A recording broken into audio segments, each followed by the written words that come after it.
They thought they were handing him a death sentence. When the wealthiest family in the province laughed in Josh Baker's face and gifted him a dusty wasteland and a dying lion as a cruel joke, they thought they had won. They thought they had broken him. But they made a catastrophic mistake. They didn't know that the worthless dirt was hiding a secret worth millions, and they certainly didn't expect the broken lion to become the only thing standing between them and a fortune.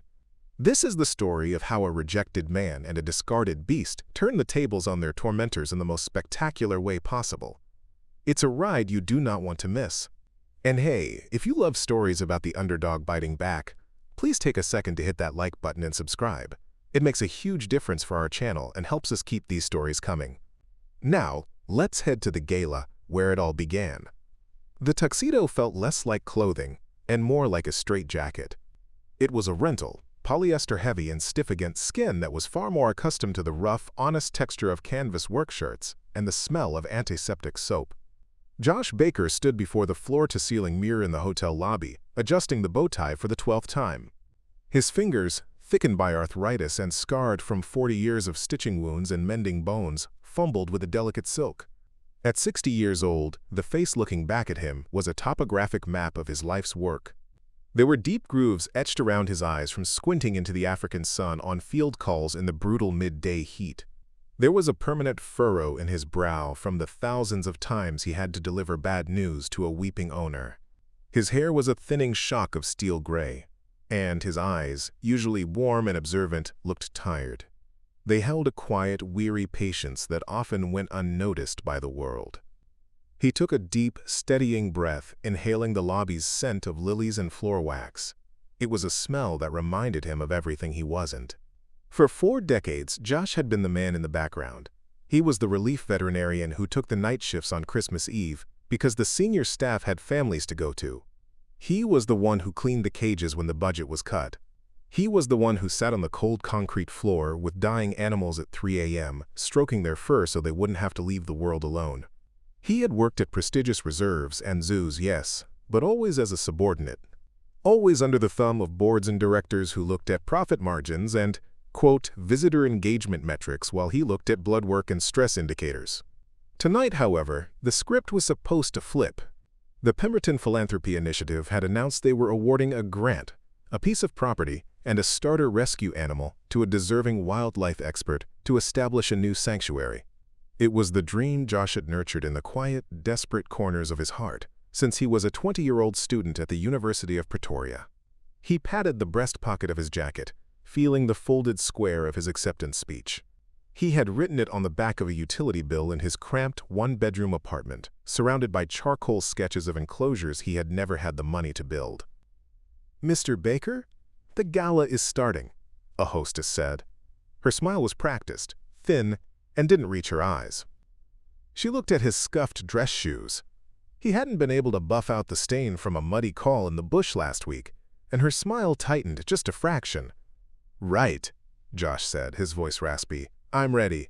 As he walked into the grand ballroom of the Pemberton estate, a sprawling colonial mansion set on the cliffs overlooking the ocean, the noise hit him like a physical wave. It was a wall of polite, high-pitched laughter and the aggressive clinking of crystal. The air smelled of roasted duck, expensive perfume, and old money. He felt invisible, a sensation he was intimately used to, yet tonight it felt sharper. He navigated through the sea of socialites and influencers, finding his assigned seat at a small table near the back, dangerously close to the kitchen swing doors. Far away, on an elevated stage that looked more like a throne room, sat the Pemberton family. Richard Pemberton, the patriarch, was a mining magnate who took up space. He sat with his legs sprawled, his face flushed with wine and self-importance. Beside him was his son, Julian.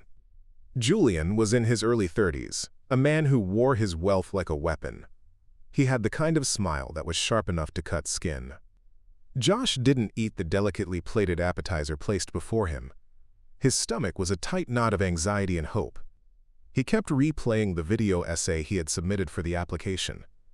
He had poured his soul into those 10 minutes. He hadn't used fancy editing or drone shots. He had simply set up his phone on his kitchen table and spoken about the dignity of the aging animal. He spoke about how the world loves cubs, but discards the old, the the slow, the broken. He spoke about the need for a place where the useless could find rest.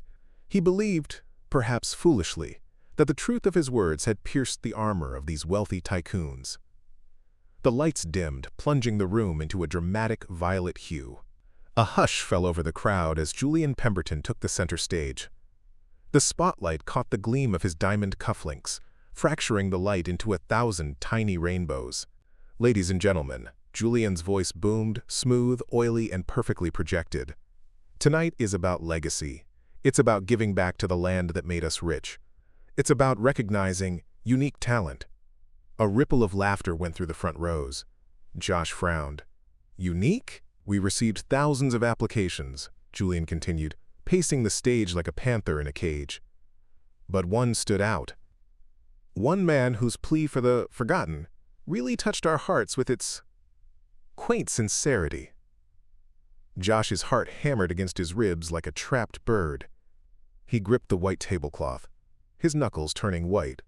"Please welcome to the stage," Julian said, a smirk curling the corner of his mouth at the massive LED screens magnified for all to see, "Mr. Josh Baker." The applause was polite, scattered, and brief. Josh stood up. His legs felt like lead columns. He walked the long aisle to the stage, the longest walk of his life. He could feel the eyes on him, judging his posture, his age, his ill-fitting suit. When he climbed the stairs, the stage lights were blinding, hot against his skin. Julian didn't shake his hand. He didn't even look him in the eye. Instead, he gestured grandly to the massive screen behind them. "Josh," Julian said, his voice amplified to the rafters, dripping with faux warmth. "We were so moved by your desire to care for the old and the broken. You spoke so passionately about how experience matters more than flash. So we decided to give you exactly what you asked for." The screen flickered to life. Josh turned, his breath catching in his throat. He expected to see a lush plot of land, maybe a wooded area in the Cape, or perhaps an old farm ready for conversion. Instead, the image showed a desolate, brown scar of earth, deep in the arid bushveld. It was a dust bowl. Dead acacia scrub clung to dry, cracked soil. In the center stood a concrete block building that looked more like a bunker or a prison cell than a home. It was surrounded by a chain-link fence that was sagging, rusted, and patched with chicken wire. The camera panned over a wooden sign that hung crookedly from a rotting post, Dusty Ridge. "The deed is yours," Julian said, and the crowd began to titter. 5 acres of, let's call it, rustic charm. A real fixer-upper. But a sanctuary needs a tenant, doesn't it? The screen changed again. A live feed popped up. It showed a cage, small, barren, and floored with concrete. Inside, lying flat on the ground, was a lion. But it was a shadow of a lion. Its hip bones jutted out sharply against dull, patchy fur that looked like moth-eaten velvet. Its mane was thin, receding, and matted with mud. It didn't lift its head. It didn't pace. It looked less like a king of the beasts, and more like a discarded rug. "Meet Sultan," Julian announced, laughing openly now. "Our park veterinarians say he's past his expiration date. Liver issues, arthritis, depression. He sleeps 23 hours a day. Can't hunt, can't breed, can't draw a crowd. We thought a man of your vintage would appreciate a beast that matches his energy. Good luck with the oversized house cat, Josh. Don't let him break a hip." The room exploded. It wasn't polite applause anymore. It was raucous, belly-shaking laughter. They were laughing at the barren land. They were laughing at the dying lion. And mostly, they were laughing at Josh. They were laughing at his hope. Josh stood frozen. The heat of the spotlight felt like a physical weight pressing him down into the floorboards. He looked at Julian, seeing the cruelty dancing in the younger man's eyes. This wasn't philanthropy. This was a prank, a viral moment for their social media channels. Look at the old vet with his pile of dirt and his broken toy. The shame rose in Josh's throat, hot and acidic. He wanted to run, He wanted to vanish. He felt the sting of tears pricking his eyes, and he hated himself for it. But then, he looked back at the screen. He looked at Sultan. The lion on the screen shifted slightly, letting out a heavy, rattling breath that the microphone picked up. It was a sound of utter exhaustion.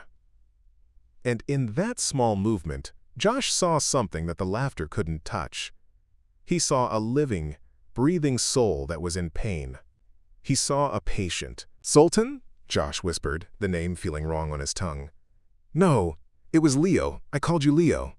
The great head lifted. The golden eyes, clouded with early cataracts and exhaustion, fixed on Josh. The lion didn't growl. He sniffed the air, catching Josh's scent. Sweat, old coffee, and kindness. He let out a soft huffing sound. A chuff. It was a greeting, a recognition. Josh felt a tear finally spill over, hot and cleansing on his dusty cheek. "I told you I'd find you," Josh choked out, his voice thick with emotion. "I'm a little late, old friend. I'm so sorry I'm late. But I'm here now." He spent that first night sleeping in the cab of his truck, watching the lion through the windshield. Sultan didn't move from his spot in the dirt. But he wasn't alone, and for the first time in 40 years, neither was Josh. The work was brutal. The first month blurred into a haze of blistered hands, aching joints, and the relentless African sun. Josh was 60, not 30, and his body reminded him of that fact every morning. His back seized up when he tried to stand, his hands cramped around the handle of the shovel. He lived in a camper trailer he'd towed onto the lot, a tin can that baked in the day and froze at night. He had no staff, no budget, just a small savings account that was draining faster than the water he had to truck in, while he saved for a well pump. He was hammering a support beam onto the shelter's roof one Tuesday morning, gritting his teeth against the pain in his shoulder, when a rusted sedan pulled up to the gate. An older man stepped out. He was shaped like a barrel, with hands the size of shovels and a face weathered by 70 years of living. He wore a cap that said "Mine Foreman," retired. "You, the guy from the video?" the man called out, his voice gravelly. Josh tensed, gripping his hammer. He was used to the mockery now. Teenagers sometimes drove by and threw soda cans over the fence. "If you're here to laugh, the show starts at noon," Josh called back, wiping sweat from his forehead with a dirty sleeve. The man didn't laugh. He walked up to the fence and shook it. The metal rattled. "This fence is garbage," the man said bluntly. "Posts aren't set deep enough. One good wind and it's flat." "I'm doing what I can," Josh said defensively, climbing down the ladder. The man looked at Josh, then past him to where Sultan was lying in a patch of shade Josh had created with a blue tarp. "I saw the video," the man said. "The one where those rich kids made fun of you. Made my blood boil. I was a foreman on the platinum mines for 45 years. Built half the infrastructure in this district. Then my knees went, and the company said I was a liability. Put me out to pasture. Said I was too slow." He looked back at Josh, his eyes sharp. "Name's Simon Green. I got a truck full of tools and nothing to do but watch daytime TV and wait to die. You got coffee?" Josh stared at him, stunned. Instant, and it's terrible. Simon cracked a grin. "That'll do." Simon didn't come alone the next day. He brought 2 friends. By the end of the week, there were 5 of them. They called themselves the Silver Brigade. There was Bill, a retired plumber who fixed the shelter's drainage in an afternoon, grumbling happily the whole time. There was Maria, a grandmother who had been a master landscaper and immediately started planting native aloe and grasses to stabilize the soil. They were the cast-offs, the retirees, the people society had deemed too old to be useful, and they worked with a ferocity that shamed men half their age. They saw themselves in Sultan, battered, underestimated, but still full of fire. As the physical sanctuary began to take shape, the digital one was being built by someone much younger. Amy Jones showed up on a bicycle, a heavy camera bag slung over her shoulder. She was a 24-year-old veterinary student from the city with bright purple streaks in her hair and a fierceness in her eyes that reminded Josh of a feral cat. "I need internship hours," she had announced, marching up to Josh while he was crushing supplements into Sultan's meatballs. "And I want to make a documentary about him." She pointed at the lion. Josh was hesitant. He shielded his eyes from the sun. "We aren't a zoo, Amy. I don't want him exploited. No tricks, no performances." "Not exploited," she said softly, crouching down to get a better angle. She didn't look at the lion with pity. She looked with reverence. Vindicated. Amy became the bridge between the dusty solitude of the sanctuary and the outside world. She filmed Josh treating Sultan's paws. She filmed Simon reinforcing the fence with reclaimed steel. She filmed the moment the well drillers, paid for by a crowdfunding campaign Amy set up, finally hit the aquifer, sending a geyser of crystal-clear, cold water shooting into the air. But mostly, she filmed Sultan. Under Josh's care, the transformation was slow but miraculous. The high-protein diet filled out his hollow flanks. The mange treatments soothed his skin and his fur began to grow back, dark and thick. He started to prowl the perimeter, his head held high. One evening, 3 months in, Josh sat on the newly built porch of the shelter. The sun was setting, painting the vast Bushveld sky in bruises of purple and orange. Sultan was drinking from the new pool, the water rippling around his massive paws. Amy sat beside Josh, reviewing footage on her laptop. "You know," she said, scrolling through comments, "the tone is changing. People aren't laughing anymore. They're cheering. They're calling him the comeback king." Josh took a sip of his tea, watching the lion shake water from his mane. "Let them cheer, as long as he's safe. That's all that matters." The peace was shattered by a phone call late that night. It was the Provincial Wildlife Authority, a raid on an illegal backyard breeder 2 towns over. They had found a lioness. She was pregnant, malnourished, and highly aggressive. They were going to euthanize her if a placement wasn't found by morning. "Bring her," Josh said instantly, gripping the phone tight. "We have the space now." Zara arrived in a crate reinforced with steel bars. She was terrified, striking the mesh with claws that splintered the wood. She roared, a sound of pure panic and rage. When they released her into the quarantine enclosure adjacent to Sultan, Josh held his breath. Sultan, who had been sleeping, stood up. He walked to the fence that separated them, Zara snarled, flattening her ears, ready to fight for her life. Sultan didn't roar. He didn't posture. He simply lay down parallel to the fence, exposing his white belly, a sign of ultimate trust and vulnerability. He chuffed, a low, rhythmic sound that vibrated in the air. "You are safe here. I am here." Slowly, agonizingly slowly, Zara lowered her head. She watched him. She smelled the air. No fear, no aggression. And then, she lay down too, pressing her back against the wire mesh, inches from him. "He's not just a patient anymore," Josh whispered to Amy, who was filming from the shadows with tears in her eyes. "He's the healer." But success draws attention, and not all of it is kind. In the glass-walled boardroom of Pemberton Mining and Industries, Richard Pemberton threw a tablet onto the mahogany table. The screen cracked. "What do you mean, lithium?" Richard demanded, his face turning a dangerous shade of purple. The geological survey came back on the adjacent lots. His chief geologist stammered, adjusting his glasses. "The vein runs right under that dump we gave the vet. It's one of the largest deposits in the province. We're talking millions in mineral rights." Julian Pemberton, sitting by the window, stopped swirling his scotch.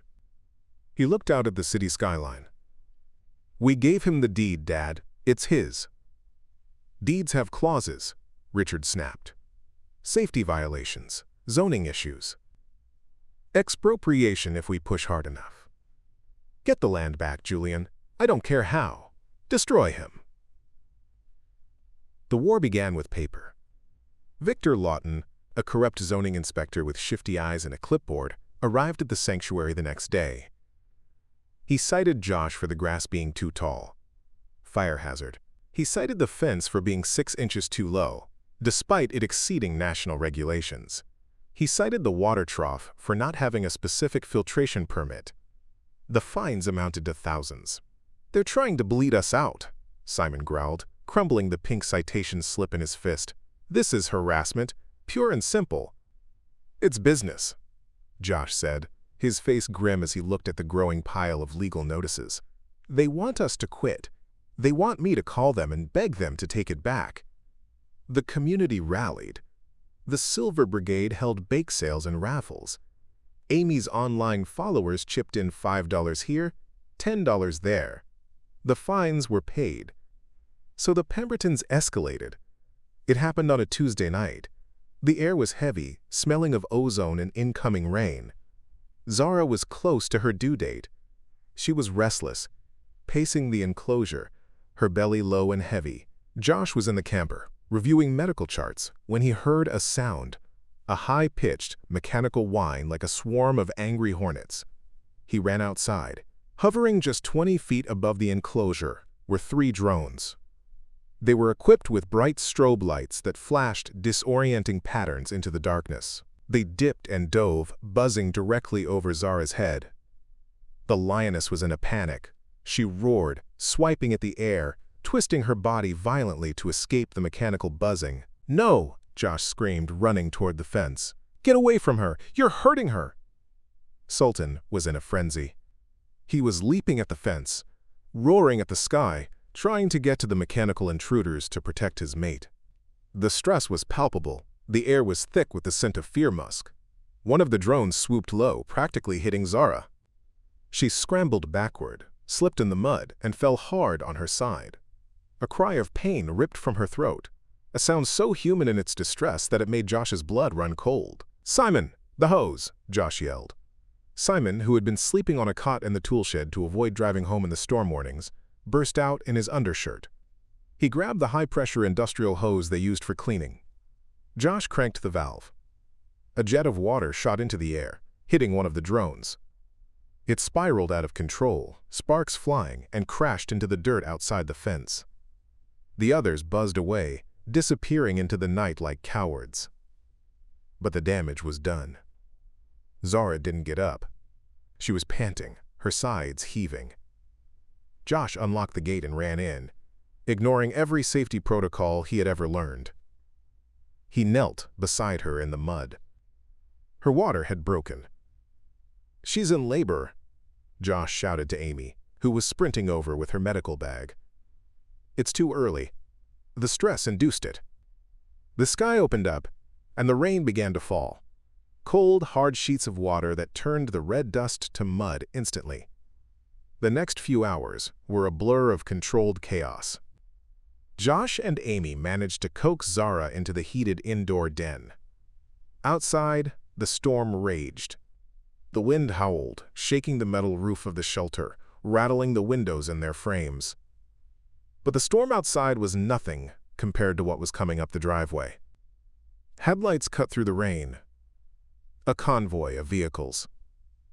A large transport truck with the Pemberton logo and 2 police cruisers. Josh wiped blood and amniotic fluid from his hands and stepped out onto the porch. Victor Lawton stood there, flanked by Julian Pemberton and 2 private security guards in tactical gear. A police officer stood uncomfortably in the rear. "Open the gate, Mr. Baker," Julian shouted over the wind. He wore a yellow raincoat that looked pristine against the mud. He looked bored. "We have a medical emergency," Josh yelled back, his voice hoarse. "You can't be here. She is in labor." Lawton stepped forward, waving a piece of paper wrapped in plastic. "Emergency seizure order.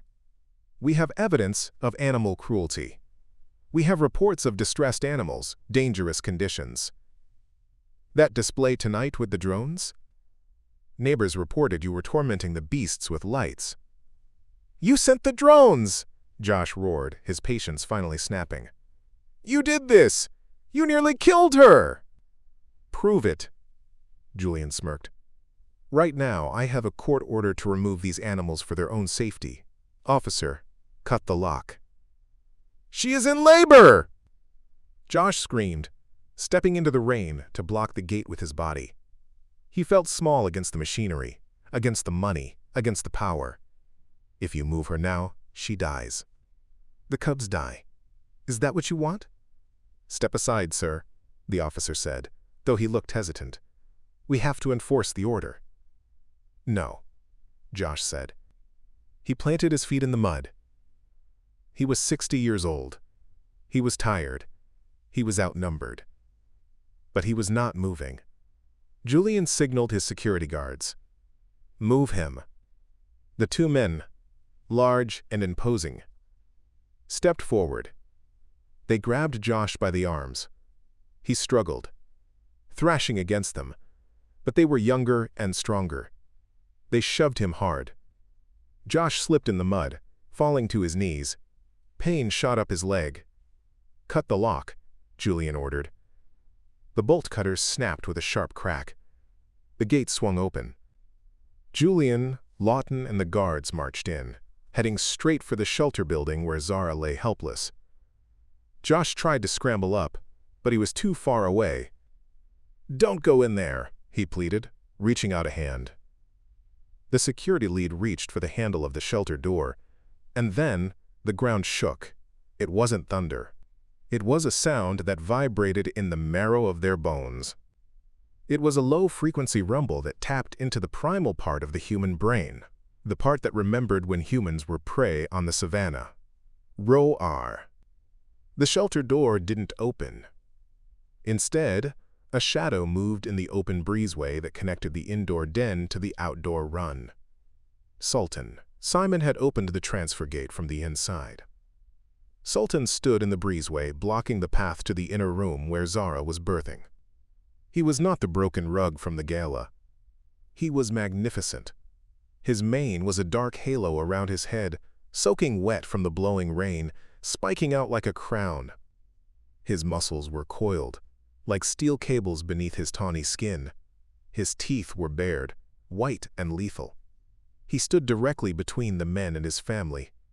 Julian froze. The security guards stumbled back, their boots sliding in the mud. Their hands instinctively went to their belts, but they had no weapons drawn. The inspector, Lawton, dropped his clipboard. Sultan didn't charge. He didn't need to. He simply stood there, an immovable wall of golden fury. He let out another roar, this one louder, a deafening blast of sound that silenced the wind itself. It wasn't a noise, it was a physical force. "You do not pass." Inside the camper, Amy was holding her phone up to the window, her hands shaking. "Are you seeing this?" she whispered to the live stream. They tried to break in, and he stopped them. The viewer count was climbing by the thousands. 10,000, 50,000, 100,000. The world was watching the rejected lion defend his unborn adopted family against the rich bullies. The police officer put a hand on his holster, but didn't draw. He looked at Julian, his face pale. "Sir, I am not shooting a lion for standing in his own doorway. This is a volatile situation. We need to back off." "Shoot it!" Julian screamed, his voice cracking with fear. "It's threatening us! It's a man-eater!" "He's protecting them!" Josh yelled, pulling himself up from the mud. He wiped the slime from his face. He walked past the frozen guards. He walked right past Julian. He walked up to Sultan. The lion's eyes flicked to Josh. The growl in his throat rumbled, deep and continuous like a diesel engine. But he didn't bare his teeth at Josh. He shifted slightly, pressing his massive shoulder against the doorframe, allowing Josh just enough room to squeeze past him into the doorway. Josh stopped for a second, his hand brushing the lion's wet mane. He felt the heat radiating from the animal. He looked back at the intruders, standing in the shadow of the king. "If you want to get to her," Josh said, his voice calm, cold, and final, "you have to go through him, and I don't think he's in a negotiating mood." He turned and went inside. The standoff lasted for an hour. Sultan never sat down. He never looked away. He stood guard, a sentinel of the storm, his eyes fixed on Julian Pemberton. Inside, Josh worked with frantic precision. The first cub had been breech, stuck in the birth canal. With gentle, steady hands, hands that had worked for 40 years for this very moment, Josh manipulated the small body. "Come on, little one," he whispered, sweat dripping from his nose. The world is waiting for you. With a wet slide, the cub came free, a tiny, spotted ball of fur. It let out a high-pitched squeak. Outside, hearing the cry of the cub through the door, Sultan's posture changed. The growl softened. He chuffed. Josh delivered 2 more. 3 healthy cubs. Zara cleaned them immediately, purring so loudly it rattled the medical instruments on the tray. By the time Josh stepped back out onto the porch, the rain had stopped. The clouds were breaking. The driveway was filled with news vans. The live stream had alerted the local media, who had alerted the national networks. Helicopters circled overhead. The police officer was on his radio. "Yeah, Captain. No, we're not seizing anything. You might want to get down here.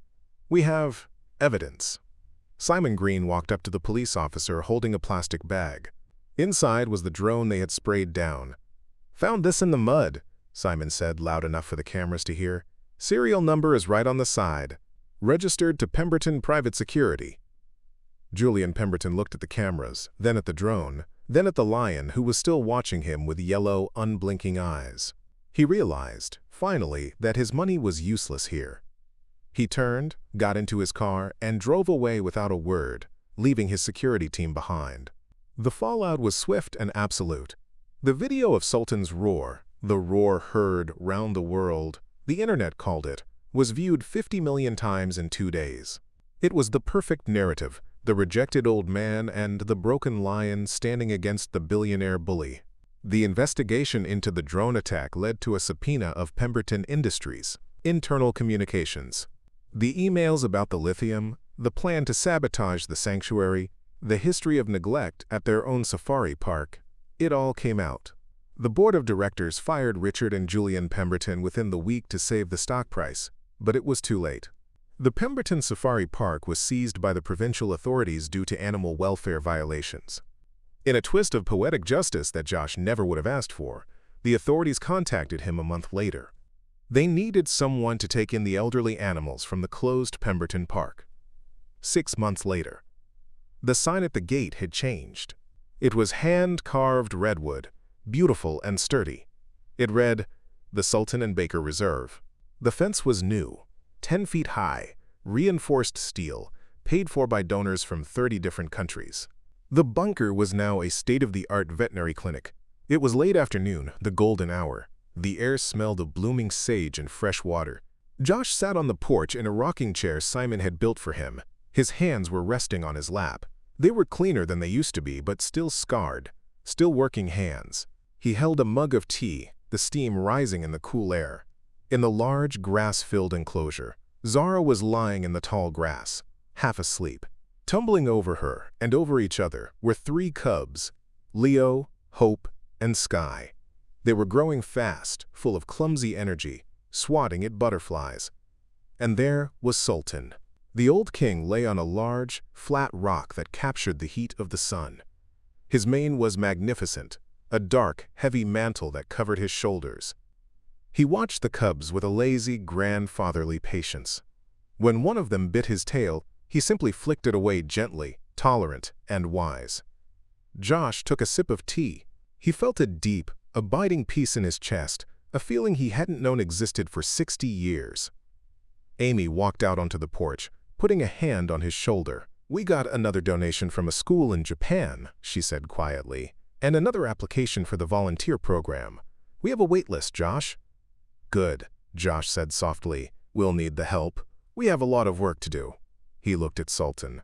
As if sensing the gaze, the lion turned his head. He locked eyes with Josh across the distance. The connection was there, as strong as a physical tether. The gratitude, the understanding, the shared history of being discarded and finding worth in the dust. "They called us both has-beens," Josh said to the air, his voice thick with emotion. "They threw us in the trash." Sultan let out a soft chuff and laid his head down on his paws, closing his eyes as the sun dipped below the hills, casting long shadows across the valley. "But they forgot one thing," Josh whispered, smiling as the cubs curled up into Sultan's massive mane, safe and warm. "Trash is just treasure in the wrong lighting." If this powerful story moved you, Subscribe to our channel and hit that notification bell so you never miss another epic tale of courage, adventure, and the extraordinary world of lions. Share this video with a friend who would love this story.